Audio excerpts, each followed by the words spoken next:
Recovering from a C-section can feel overwhelming at first. You're healing from major surgery while also caring for a newborn. It's a lot to navigate. If you're looking for clear, realistic strategies to feel more in control during this recovery season, you're in the right place. Today, I'm giving you 5 proven strategies to make your C-section recovery smoother, calmer, and more empowered without the hustle and without the guilt. Let's get started. Over the years, I've seen a clear patterns.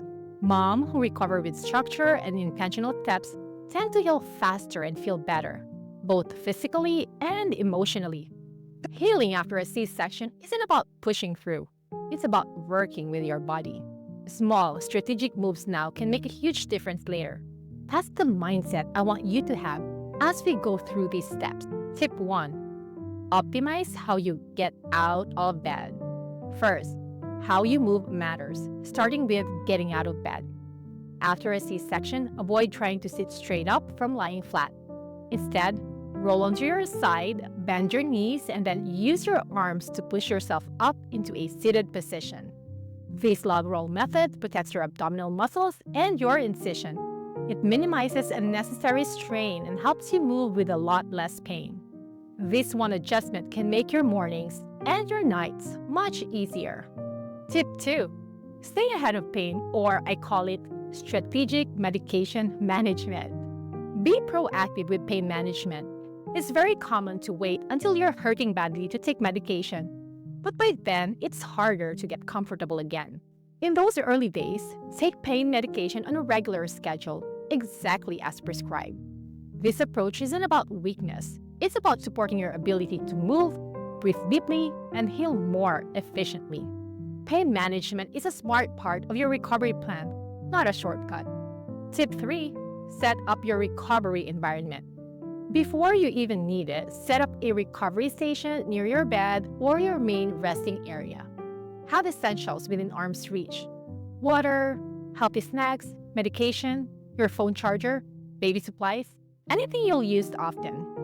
The goal here is to reduce unnecessary trips, limit strain, and protect your energy for true healing. Think of it like setting up a command center for your recovery, because you deserve support, not daily marathons around the house. Tip 4. Early, gentle mobilization. I cannot stress this more than enough. One of the best things you can do for yourself after a C-section is gentle, early movement. This doesn't mean going for a mile-long walk. It means standing up safely, walking to the bathroom, or taking a few steps down the hallway multiple times a day. Movement improves circulation, it prevents blood clots and supports bowel function, and speeds up overall healing. Short, frequent walks, even it feels tiny, are a major investment in your future strength. Tip 5. Normalize strategic delegation. Finally, strategic delegation is a recovery tool, not a luxury.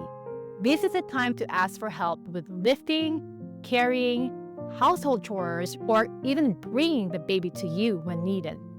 Protecting your healing incision now protects your health for years to come. Delegation isn't a failure, it's leadership, the leadership of your recovery. Postpartum recovery after a C-section doesn't have to feel chaotic or lonely. With structure, strategy, and support, you can heal with confidence. You don't need to hustle or push through. You need small, consistent actions and a plan that respects your body's needs. You're already doing something powerful just by preparing yourself with knowledge. Keep going. Every step matters. Thank you for spending this time with me today. Your postpartum journey deserves structure, strength, and compassion. And you're already taking powerful steps just by being here. If today's video gave you clarity or encouragement, I'd love for you to subscribe and join this growing community of moms redefining what recovery can look like. And if you're ready for deeper support and a full recovery framework designed with your real life in mind, you'll find more details linked below. Until next time, keep leading yourself with grace. You're doing more than you know.